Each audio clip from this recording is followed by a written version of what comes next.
When Tony G plays poker on poker streams, he's often a little loose, a little splashy, but mostly kind of cautious. Today though, that's not the case. Tan's going to limp the small blind. Tony G on the straddle. Jack-8 suited is going to say more. 6-5 tray, open-ender and backdoor diamonds, 2 overs and a flush draw. A very fair fight. Full pot. He is still going to check raise. Big boy poker in progress right now. Still Oh my God.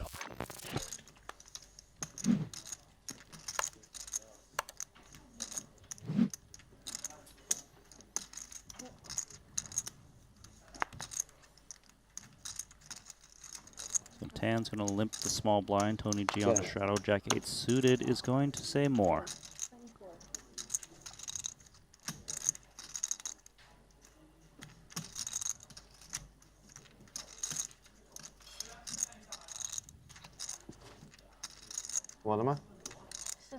Tan looking to do some damage against Tony. Calls. Playing 1,000, 2,000, 5,000, a very, very, very, very, very big game. Folds around to Tan Xuan in the small blind, who calls with King 4 of diamonds. Big blind gets out of the way, and then playing $1.4 million deep, real money, big game, Tony G makes it 24,000 with Jack-8 of spades. This is an excellent hand to raise with when you are in position. If you are in position, you want to be putting money in the pot with a lot of your just generally strong, good hands. And Jack-8 suited may be at the bottom portion of those good, strong hands, but any hand better than Jack-8 suited wants to put in a raise straight up for value. If you win the pot immediately, that's fine. And if you get called, well, you're going to have good playability in position. If you get re-raised, playing this incredibly deep, you can also still call with your good suited gappers. And so, for that reason, Tony G opts to raise. Tan, with the King 4 of diamonds, opts to call, which is perfectly good and standard. Let's see the flop. 6-5 tray, open-ender and backdoor diamonds, checks over to 2 overs and a flush draw. A very fair fight between two very different kind of draws. Full pot. The flop is a doozy. 6, 5, 3, 2 spades, 1 diamond. Tan has a open-ended straight draw, backdoor flush draw, and overcard. Tony G has 2 overcards and a flush draw. 50-50 fair flip. Tan checks, as I have to presume he's going to do with his entire range here. It is worth noting some players from out of position will opt to lead low connected boards, thinking they have a lot of those cards and their opponents do not. But if Tony G is raising with lots of suited connected hands and maybe small and middle pairs, maybe he is, maybe he isn't. If that is what he's doing, though, then Tan certainly does not want a leading range. Tony G now bets $50,000 with his nice draw. You may say, should we ever check this back because we don't want to get check raised? Well, recognize if we get check raised, we can just call. 2 overcards, flush draw, backdoor straight draw is an awesome hand.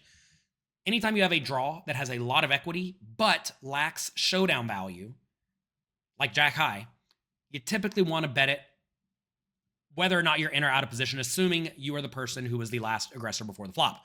Tony recognizes this. He goes for 50,000. Let's see what the King 4 of diamonds does. So the limp and call of 20K more pre-flop, and now a check and face 50.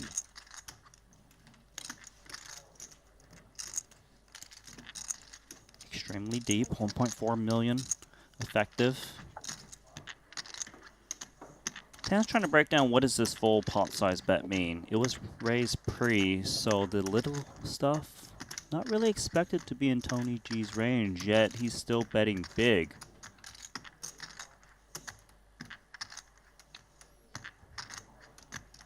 We know check raise is something he's always thinking about. And he is still going to check raise despite full pot. This is gangster. Note that King High is actually the best hand right now. Tan bumps it up to 160,000. This is a very strong, reasonable play. The only time this goes horribly wrong is when Tony G re-raises, but that really should not happen all that often.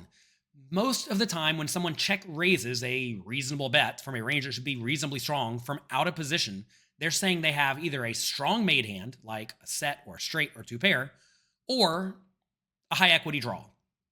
And if that is the range you're against, Tony, the flop better, should basically never re-raise. Because imagine Tony does have a hand like pocket aces here.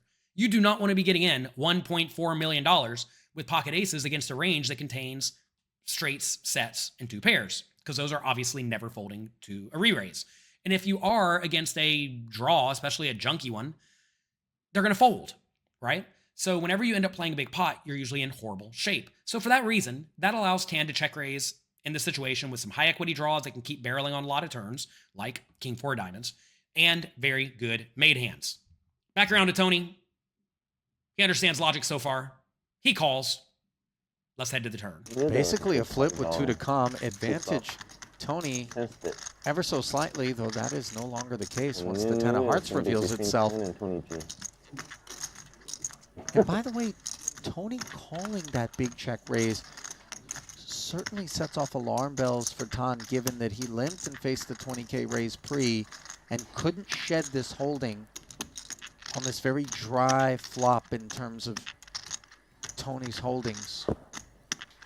I think that Tan Xuan is going to put Tony G in. Maybe on a spade draw, possibly on an overpair to the 6. I really don't think he puts him on this bottom end type stuff that hits, especially when he's holding a 4 in hand that blocks some of those cards.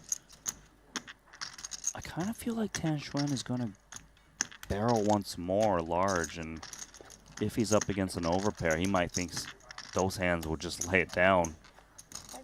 Maybe 250 or so?